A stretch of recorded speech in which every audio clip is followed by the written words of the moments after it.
Shabbat Shalom. Yeah.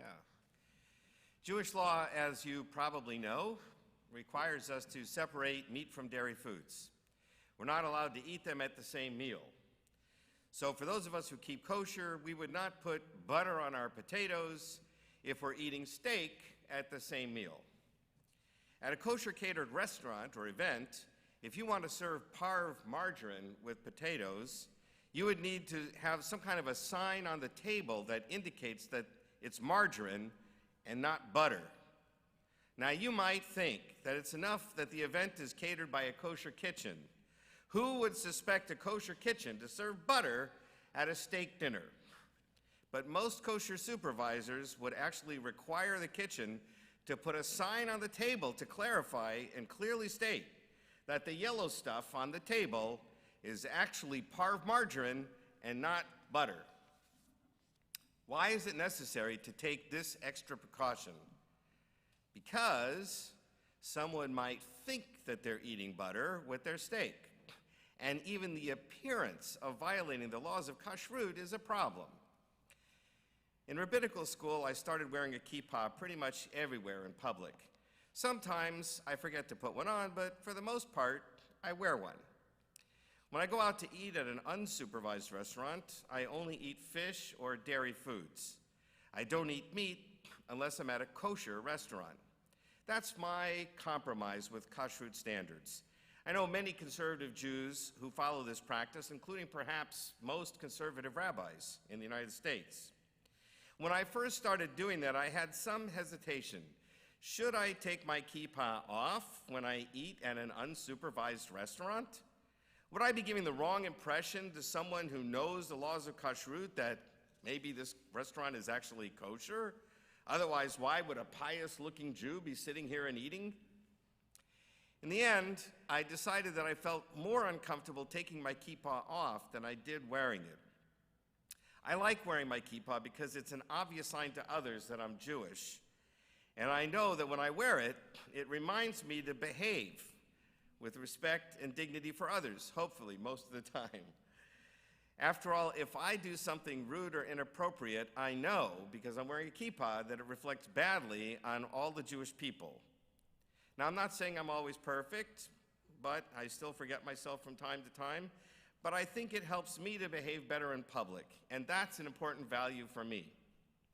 So when I enter an unsupervised restaurant, someone may get the wrong idea about the restaurant, but on the other hand, the choices I make from the menu still reflect Jewish dietary laws, even if they reflect some compromises with those rules.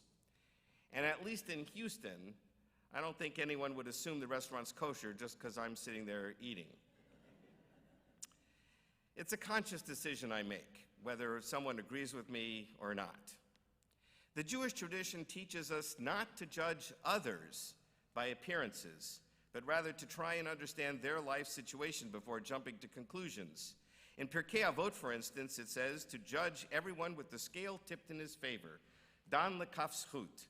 And surely life these days is pretty complicated, can be challenging for many people. So it's important for us not to rush to judgment when someone does something that we might think is problematic.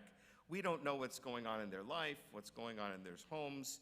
We don't know what motivates that particular behavior.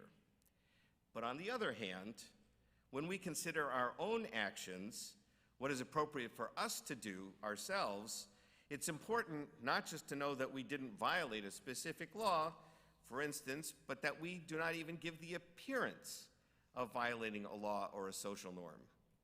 In Jewish tradition, we call this extra layer of caution Marit Ayin, avoiding even the appearance of impropriety. One of the sources for this concept comes from a rabbinic interpretation of just two words in one sentence in this week's Torah portion that seem unnecessary, just these two words. As is often the case, our sages learned monumental ideas from a single word or two.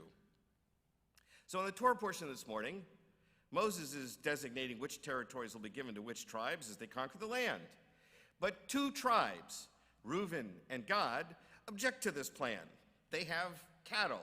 We can understand that here in Texas. They're cattle ranchers. And the land that they are supposed to inhabit is not good for raising cattle.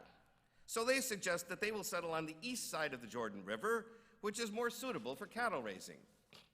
Moses counters that this will anger God. God was unhappy, after all, when their parents were afraid of conquering the land, and that made all the Israelites have to wander in the wilderness for 40 years.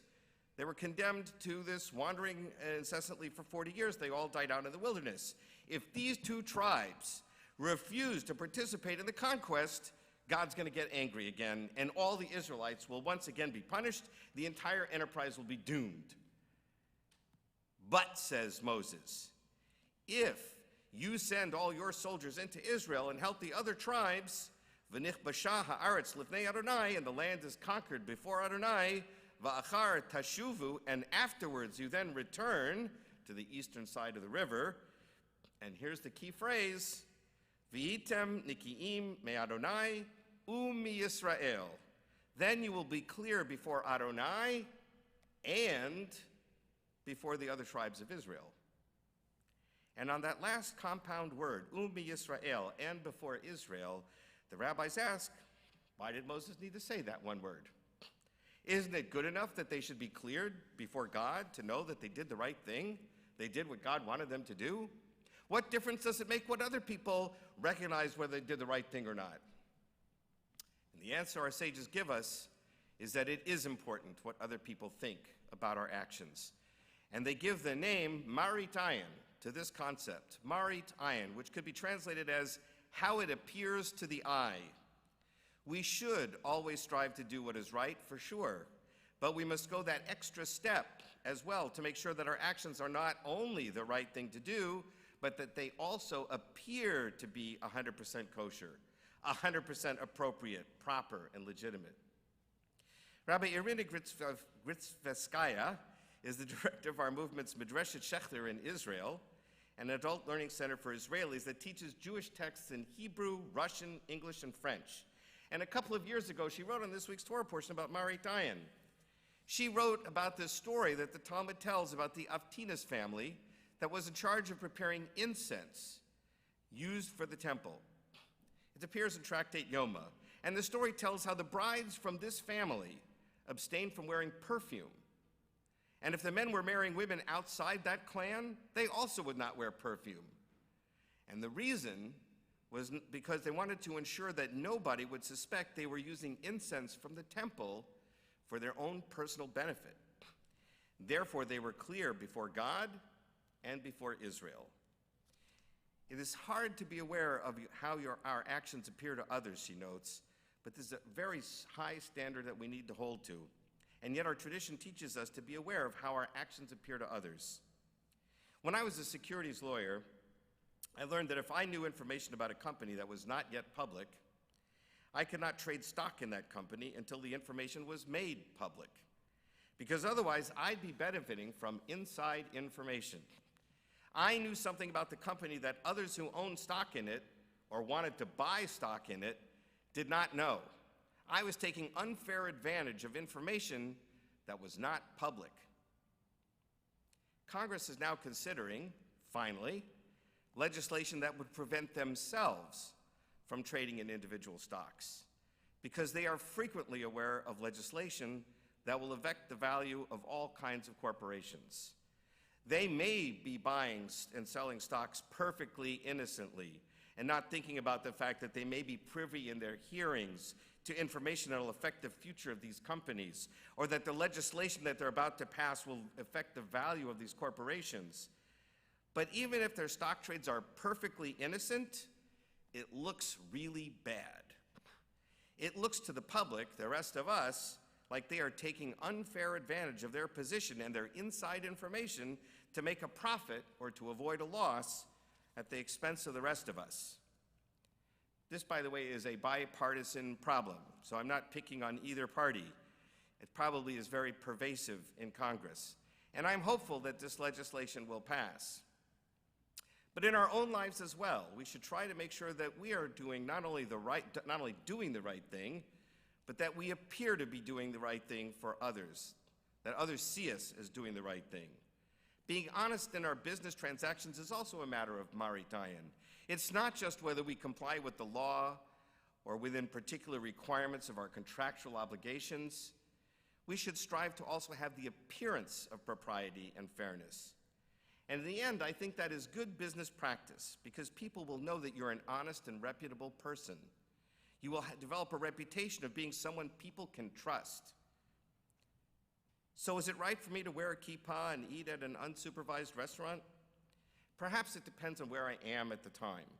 In Israel, where the population has certain expectations about people wearing kippahs, and where kosher restaurants are easy to find, it would probably would be misleading to wear a kippah at an unsupervised restaurant.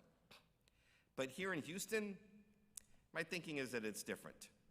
And I would rather use the concept of Marit Ayin so that I behave myself in the restaurant and people see a Jewish person hopefully being kind and thoughtful and being a generous tipper.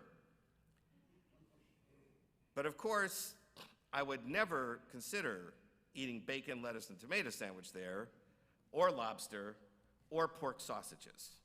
Shabbat shalom.